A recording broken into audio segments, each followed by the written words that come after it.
Bem-vindos novamente ao nosso estudo, à nossa maratona de Direito Penal para o concurso de escrevente do Tribunal de Justiça de São Paulo. Meu nome é Lívia Pelle Palumbo e nós temos alguns encontros para a gente destrinchar o edital e gabaritar Direito Penal na prova. Hoje nós damos continuidade aos crimes contra a fé pública e nós vamos tratar do crime previsto no artigo 299 do Código Penal, que trata da falsidade ideológica ou intelectual. O artigo 299, em seu caput, prevê a conduta de omitir, em documento público ou particular, declaração que dele devia constar, ou nele inserir ou fazer inserir declaração falsa diversa da que devia ser escrita, com o fim de prejudicar direito, criar obrigação ou alterar a verdade sobre fato juridicamente relevante. Aqui nós temos dois tipos de pena, porque nesse artigo nós temos tanto documento público quanto particular. Em relação ao documento público, a pena é de reclusão de 1 a 5 anos. Em relação ao documento particular, a reclusão é de 1 a 3 anos e multa. Lembrando as aulas anteriores, a diferenciação entre documento público e particular. Aqui, mais uma vez, o legislador quis proteger a fé pública, mas, em especial, o conteúdo dos documentos, sejam eles público ou particular. Então, é a autenticidade substancial dos documentos que o legislador prevê a tutela nessa conduta. Essa conduta, ela pode ser praticada por qualquer pessoa. Essa conduta, ela pode ser praticada por qualquer pessoa. Então, trata-se de um crime comum. Qualquer pessoa pode praticar este crime. Ok, mas a situação do funcionário público? Nós vimos nos outros artigos que o funcionário público, quando ele se prevalece do cargo, ele tem uma majoração de pena de 6ª parte. Aqui é a mesma situação, o mesmo raciocínio. E essa previsão está disposta no parágrafo único do artigo 299, que vai tratar de se o agente é funcionário público e comete o crime prevalecendo-se do cargo, ou se a falsidade ou a alteração é de assentamento de registro civil, aumenta-se de 6ª parte. Então, aqui, mais uma vez, o funcionário público que se prevalece do cargo para ter essa conduta prevista no caput do artigo 299, ele vai ter a pena, então, majorada de 6ª parte. Ok? Até aqui, o mesmo raciocínio que a gente vem trazendo dos blocos anteriores. Mas e o particular? É qualquer particular, em qualquer documento? Como que é essa situação? Pessoal, atenção! Aqui, o particular só vai responder por esta conduta se, naquele momento, com aquele documento, ele tinha o dever de dizer a verdade. Dever este jurídico. Esse documento tem que ter relevância jurídica. Então, não é qualquer documento do particular, e sim o particular quando ele tem o dever jurídico de dizer a verdade. Como, por exemplo, na declaração de pobreza, no comprovante de residência, sob pena de não se caracterizar o crime. Então, cuidado com o enunciado da questão. Particular, ele cometerá esse crime, pois trata-se de crime comum, que não exige somente a situação específica do funcionário público, mas o particular vai responder quando ele tiver o dever jurídico de dizer a verdade. E a situação do sujeito passivo? A situação do sujeito passivo continua dos artigos anteriores. Passivo, Estado, e em segundo lugar, a pessoa eventualmente lesada. Qual é, então, o tipo objetivo desta conduta? É a omissão. É a conduta de omitir em documento público ou particular declaração que dele devia constar. Então, aqui nós temos omitir. E tanto faz se documento público ou particular. Mas omitir o quê? Declaração que dele, do documento, devia constar.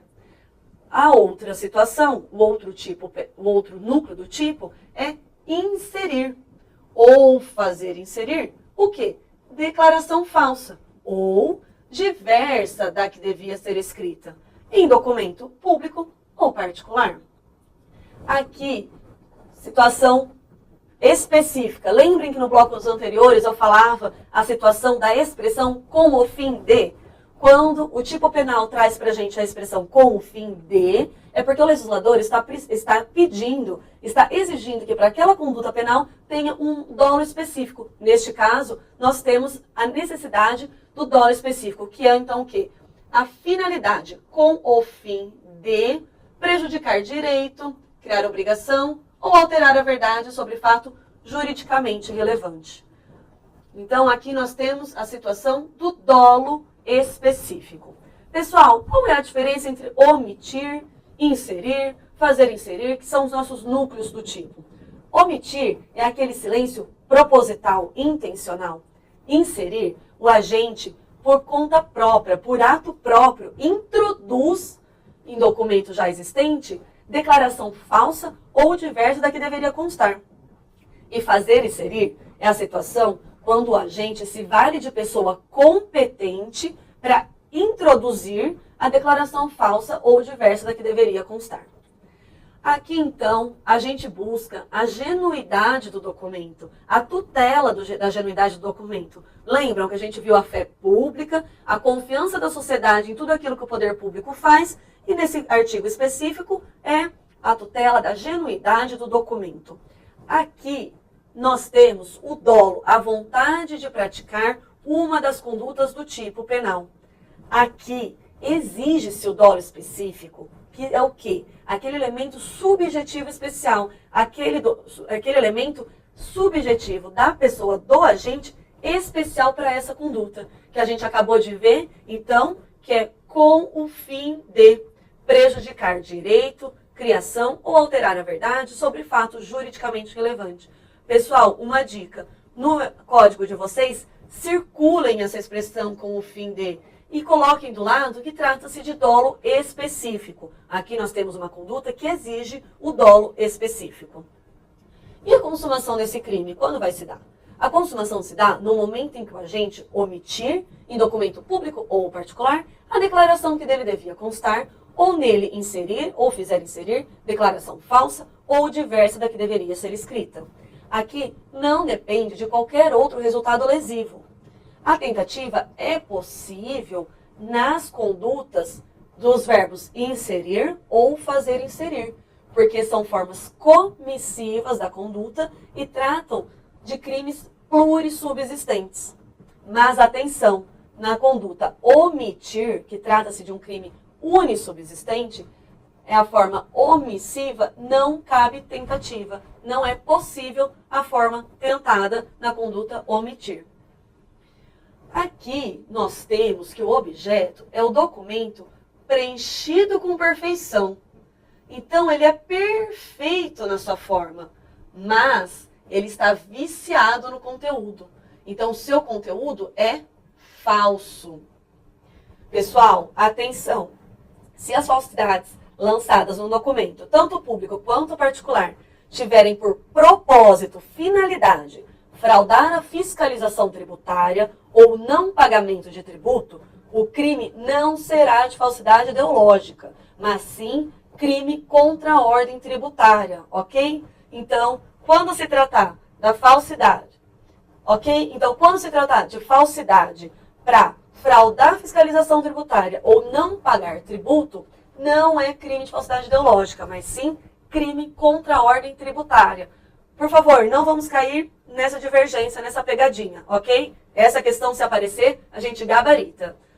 O parágrafo único, ele traz a forma majorada, que é a situação que a gente leu no comecinho do bloco. Então, a forma majorada, que vai ter o aumento da pena de sexta parte, é a situação do funcionário público que prevalece do cargo para cometer aquela conduta. Aqui, mais uma vez, nós temos um crime de ação penal pública incondicionada. Mas atenção, se o documento for público, a pena de reclusão é de 1 ano a 5 anos e multa.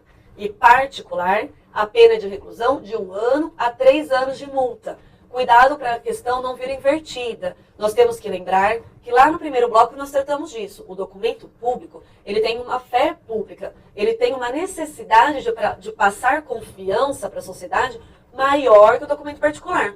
Então, a proteção, a tutela, para que não haja nenhuma adulteração, falsificação do documento público, é maior do que em relação à tutela do documento particular. E nós temos que a forma simples do caput admite a suspensão condicional do processo nos modos do artigo 89 da Lei 9.099 de 95.